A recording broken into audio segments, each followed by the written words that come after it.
Welcome back to Episode 2 of Rules of the Courts, a student-run podcast published by the UIS Observer that talks about collegiate sports, collegiate sport law, and other news related to that. Today's episode, I promised that we would talk about employment statuses of collegiate students and what that means. But I kind of wanted to start today with a Prairie Star update, moving that from the back to the front of the episode in comparison to what we did last week. So, Prairie Star update. I wasn't able to make it until like right before halftime of the men's game to watch the games that happened yesterday against William Jewell. And, that's just because I had homework to do. I am a student. I found out that I had a 2-page paper to write that was due Tuesday. It's Friday. So I was reading a pretty long, he called it an article. This was like a book. I had to read that, and I got to write about whatever it was about. If you ask me to explain it to you, I'm sorry. I'm not going to be able to. But when I did make, I saw some good basketball, some fun basketball, and a little bit of frustration that I kind of wanted to get off my chest. But first, we'll start with the women's team. I wasn't able to see their game, but man, they trounced William Jewell Cardinals in an 85-65 victory. A 14-1 point run in favor of the Stars in the second quarter built to a 17-point lead, which only shrunk to a 7-point lead at one point, and that led through the rest of the game. The game summary on the UIS website reported that the Stars had the lead in the game for 38 minutes and 24 seconds of the game. It's a 40-minute game. So I mean that was a pretty dominant performance by the women's team, and it was highlighted by Michaela Gibbons dropping 23, Jasenia Lawson putting up 18 points, and the team as a whole shooting for 48% from the field, 35% from the three-point line, and 58% from the free throw line. This brings the Stars to an 11-9 overall record and a 9-5 record in GLVC play, putting the Stars in the position to compete for the conference tournament berth. After that, the Stars will be taking on the Rockhurst Hawks this Saturday at the track at 1 p.m., which is also Women's Sports Day. So, I hope we see a lot of turnout for that. I know I'll be there. Should be a lot of fun. Should be some more good basketball. And before I get into the men's game, I said I showed up like right before the half.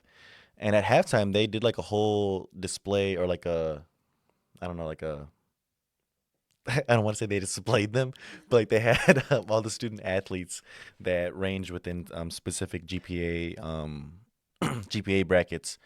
And there's a lot of athletes, a lot of people I knew, a lot of great athletes on different teams from ranging GPA accolades, I should say. Yeah, there's a lot of nerds playing sports at UIS. It's a good way to put it, I think. No, I'm just kidding. There are good people. And yeah, I want to say at the end it was the graduating classes that came out, and yeah, we got to see a lot of good professors too. Professors helped walk students out, professors and faculty.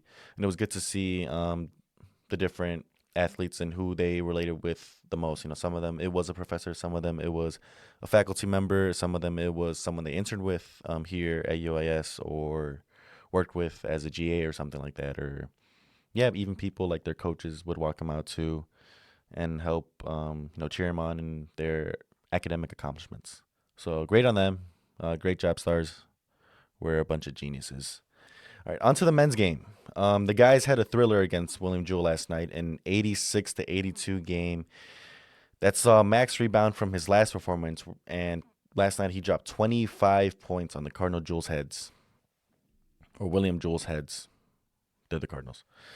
He also shot 5 from 9 from 3, which was great for Maxie, but I feel like this unrealistically put in the head of the team to just go up and chuck up threes late in the game. I think that's what made it really close at the end. I was there with my friend Chris, and we sat there. We were talking about the game. We both were kind of like voicing our frustrations with how we were. I talk like I was playing.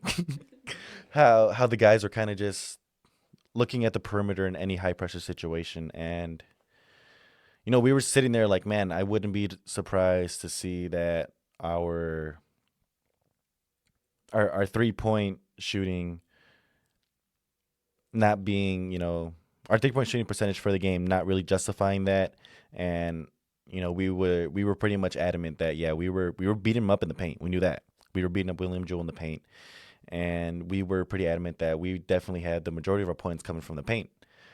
While we didn't have the live stats in front of us at the time, I looked at it later today, and yeah, we had 52 points come from the paint. That's like 60% of the points of the game. And we have guys like Isaiah and Jack absolutely bodying everybody. Every big the Cardinals could put on them, they put up 52 points on them. Not them two specifically, but we were able to maneuver the ball in the paint and get it in the basket. But I think overall it was a good team win. Khalil, Jacob, Jordan, and Isaiah all scored double digits in that game, aside from Maxi. Like we said, big game from him, but and realistically, it shouldn't have been that close. And I think a majority of the guys know that on the team. And you know, I hope it brings more comfortable wins. We like to see thrillers and close games like that. But when I was looking at the William Jewell bench, I didn't really see anyone that scared me in terms of being a big time baller and like posing a threat. We should have ran away with that one pretty convincingly. But this brings the guys to a 15-7 record with an 8-4 record in GLVC play. So next, the guys will also be playing this Saturday at the track at 3:30 p.m. against the Rockhurst Hawks. Hope to see you guys there. Should be a good game. Let's see what these guys can do on off a 1-day break. Also, today, the Shooting Stars are currently on their way to compete in the Lewis University Invitational held at the Gatley Center in Chicago, Illinois. I told my grandpa to go out there to check that one out. We'll see if he does. um, they should be arriving soon. My good friend and Student Athletic Advisory Committee president and future guest on the show, Jade Aubrey, was providing me with updates on their travels and how things are going with them. And from the sounds of it sounds like the teams are pretty eager to get off that bus and get to competing, get to putting up good numbers like they did last week in Michigan. So I'll provide updates on their performance next week. But let's go Stars. Let's run fast. Let's run smooth. Now, I know I promised that on this episode I would talk about what student employment would mean for collegiate athletes and D2 athletes and athletes of what did I say? Non-revenue generating sports. But you know, the fact that it's not really in practice now is hard to say what it would look like. I know we can make all of these assumptions of what would happen, what could happen, what comes to court, what doesn't come to court, and what is answered by the courts and what isn't answered by the courts in the cases that we do have now, like Johnson that we talked about last week, or not last week, last episode. But yeah, so I think that this is more going to be just a short discussion on maybe exploring my own opinion of this, because realistically, this kind of discussion and this thing of employment of student athletes or the employment statuses of student athletes, I don't really have a decided, or I guess I haven't really decided on whose side I'm on.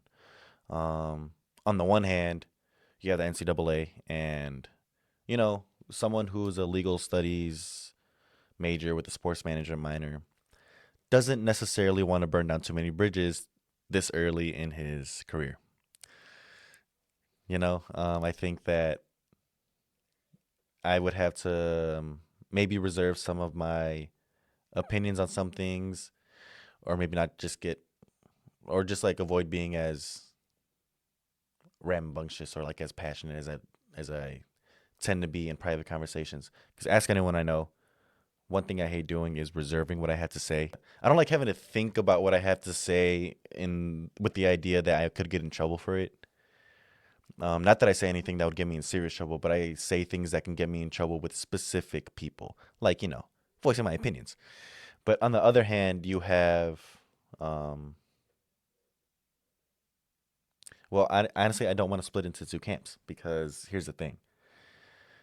Not that I'm against the NCAA in this discussion of the employment status of students, or that I think the NCAA is right in wanting to avoid this and avoid antitrust legislation.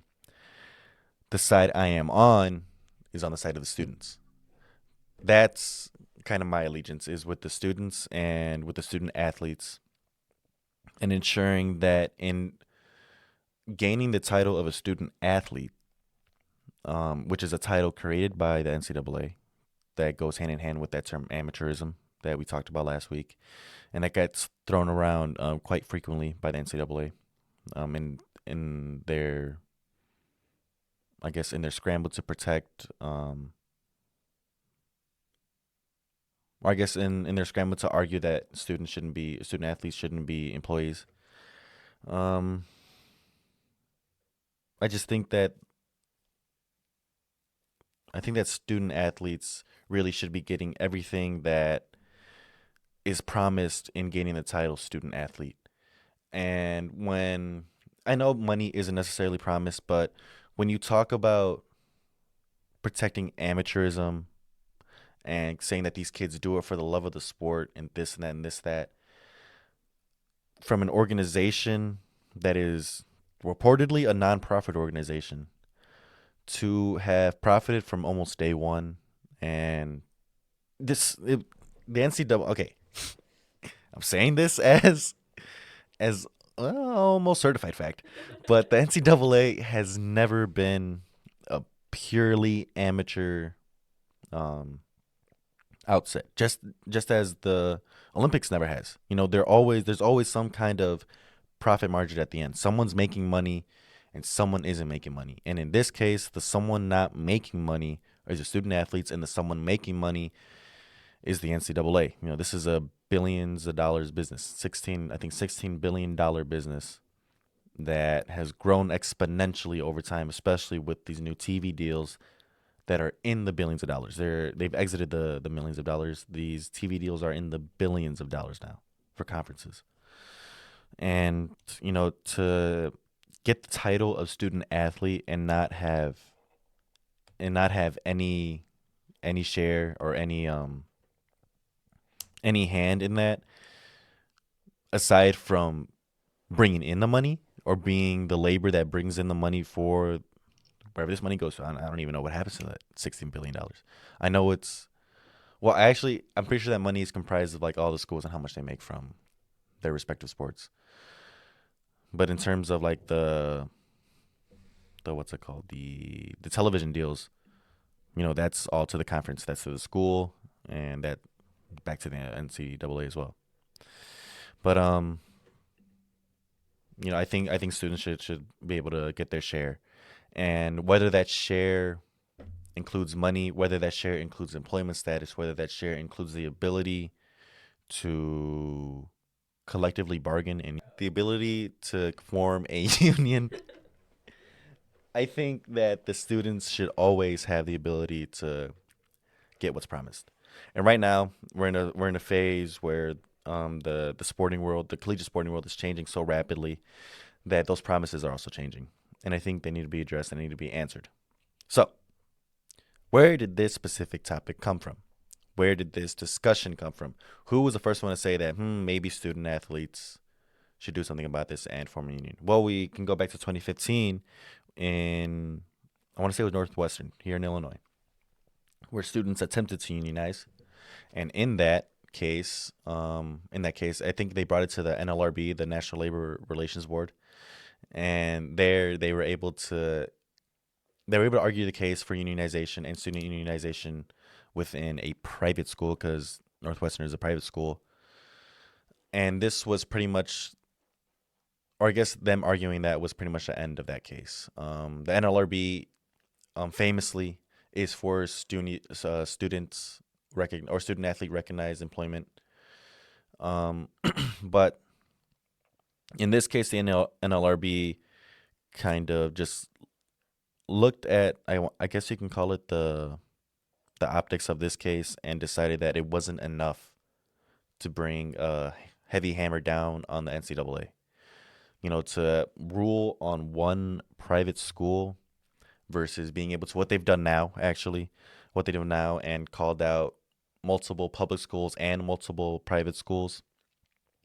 Um, they kind of made a business decision and decided to not take up this case or not take up that case in Northwestern.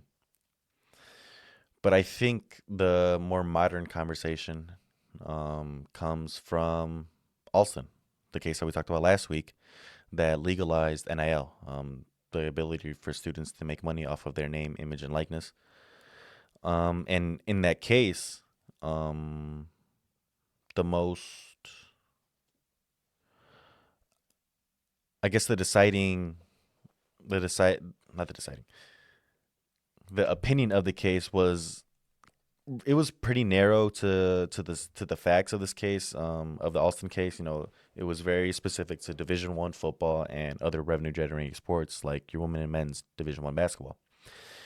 But the kind of overarching aspects of the decision was that of the NCAA possibly being violators of antitrust law, and the justices, or I guess the justice and Justice Kavanaugh, who wrote the opinion, Justice Kavanaugh refusing to explicitly state whether student athletes are employees. However, Kavanaugh did state that he believes that the NCAA model would be completely illegal in almost any other industry in terms of antitrust violation and just their functioning model. And I think that's just kind of obvious almost in the way that the NCAA functions. They prior to NIL and what brought the case to the Supreme Court, the NCAA was heavily restricting the rights and of free trade and to freely act in a market of these students by restricting their ability to make money or profit off of their name, image, and likeness. And that's what the courts found. But Kavanaugh refused to touch on the discussion of students, or answer, I guess, whether students are then employees of either their school or their conference. Kavanaugh does encourage collective bargaining and unionization among students. So that's kind of where we are now. And, we've seen it again in another case in California, which is I want to say this case is beginning at the exact same circuit court that Alston began at, which legalized NIL. So, student unionization kind of looks like it'll be the leading way towards student athlete employees statuses being the reality. But I guess kind of here now that we know where it comes from, I wanted to just answer a few questions that I found in looking up, why. Yeah, I guess why, or the reasons. Some, I won't say like specifically the NCAA, but like there are proponents and opponents to the discussion in many areas. But why some people don't want student athletes to be classified as employees. And one of them, like we said before, is to protect amateurism. And I kind of went on a rant about that and how the NCAA never really has been a completely amateur and completely non-profit organization, because they profit a lot. The schools profit a lot. Ohio State football is not, it's not there to not make money. They're not gonna, not make money for their schools. Like, Alabama football is never gonna be at a deficit. Michigan's never gonna be at a deficit because of how much money that these schools bring in. So yeah, I think it's To argue and die on the amateurism hill for me kind of is a really bad scapegoat for the NCAA to use in light of how much money they make and how things run.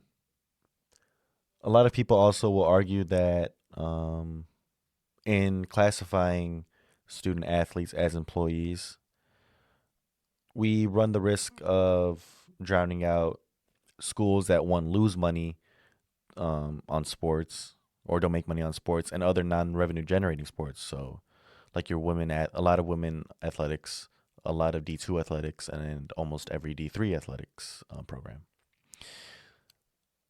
So I mean, to me, this kind of is not that it's a slippery slope, but it's a slope. Like you can slip and fall because declaring someone an athlete, there is Supreme Court precedent on declaring employmentship of non-for-profit employees, of volunteer, of people that volunteer, of things like that. There's the profit margins of an organization and the profit margins of these organizations, or like anything that has to do with that has nothing to do with the ability to classify people that are being asked to do things or asked to work in some form of labor fashion being classified as employees of an organization. And then, even with that, it's hard to really fully determine how much money is being lost and how much money is actually being spent because in a lot of athletics revenue numbers, there are things that aren't counted as such as boosts to funding, alumni relations, admissions efforts, and negotiations of the media, broadcasting, and licensing contracts. These are all things that are left out that could bring in a lot more money that we just aren't privy of.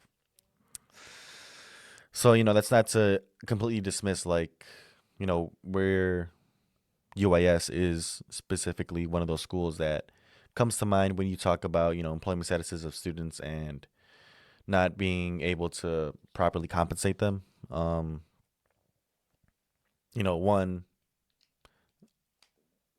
they would have to comply to the minimum wage of the state. So they would have to comply to the minimum wage of Illinois, which is what, $14 an hour, and then it's increasing to 20 until it hits 20 now. I know it's something like that. I know the minimum wage increases each year until we reach a certain number because that was some bill that was signed a while ago. But you know, it's that's something that still definitely needs to be explored and talk about is the effects on schools that don't make money off of sports or on sports programs that don't make a lot of money and what that would happen to schools like ours. Um, I think what? So next year it'll stop at 15. Living off of $15.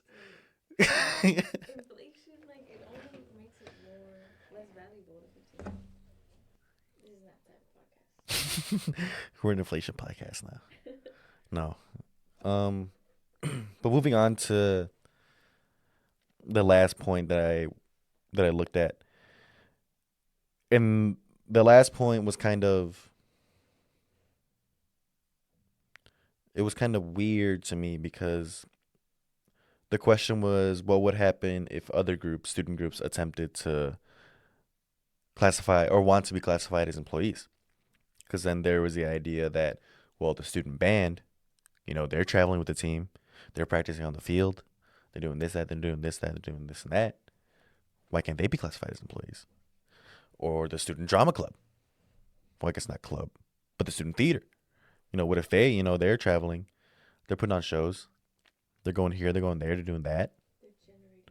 They're generating revenue for the school in some fashion. Why can't they be classified as employees? Well, to that, I say, we're not talking about that. We're talking about, right now, this conversation is about student athletes and the fact that, or the idea that it can grow out to the student band or the student run theater, or even the student newspaper, or even other student workers on campus. I'm also a student worker. I'm a resident assistant on campus. What if it's the resident assistants union? This is true. So then, yeah, I guess it would just have to be like performative students, the cheerleaders. The cheerleaders need to. Well, cheerleaders are already athletes. They compete. Who else? Who can be an employee? Who are we employing? The newspaper. I mean, yeah, because we don't work for the news, but But this is a class, technically. Yeah. But anyway, um, I the fact that that's the discussion that's being had. I think it's beneficial. I think it's healthy in the changing environment, in the changing markets that we have, to get these students compensated. Like I said, kind of at the beginning of this conversation, I'm on the side of the students. I'm on the side of the student athlete, and I think that everything that they are promised in getting a student athlete title should be given to them. And with that, I think that that should be the case for all students. I think, how do I want to say this? Because I kind of got to be political in the way that I talk about the NCAA. The NCAA has always, like I said, it's always been a for-profit business, and I think that the way they've been able to get all this money and never had the pressure to share it with the students or the athletes to help generate that money is kind of fishy. It raises a lot of red flags about the way that the organization is run. And at the end of the day, I'm in the camp of protecting or removing the power from the big and powerful and spreading it amongst, those who haven't been able to reap the benefits. And that's unfortunate because we can look now to how they're trying to get back that power, or they're trying to get back that what they've lost from this massive organization.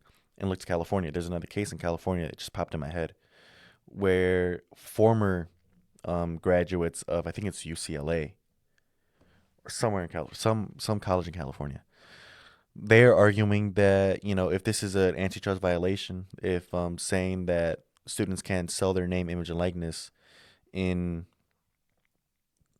or saying that the NCAA not allowing students to sell their name, image, and likeness for profit is some form of antitrust violation, then I speaking as the person that brought this case against UCLA. I keep saying UCLA, but I'm not sure if it's UCLA. Against this California school, I believe that as a graduate in 20, I think it was 2015, that I should be compensated for lost damages because I was a student. I played for your college. I played for D1. I played D1 football, and we made a lot of money. We were I mean, they would have to be a Power Five conference program.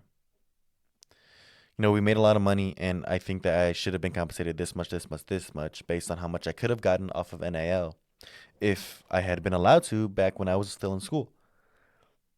So, there are efforts being made to kind of chop down at this. I don't want to say evil giants, but they're definitely not nice. Um, yeah, that's kind of my take on unemployment statuses of students. It's not that I 100% think that students should be um, recognized as employees. It's that I don't want the NCAA to continue to profit and exploit these students as much as they had in the past. And if the avenue through taking that power back and giving it back to the students is through giving them collective bargaining agreements, is through allowing them to unionize, and is through qualifying them as employees, then I'm all for that. And with that, thank you for listening. I'll see you guys in the next episode where we'll be talking about something. We'll figure it out probably Thursday. Thank you. Wop, wop, wop, wop.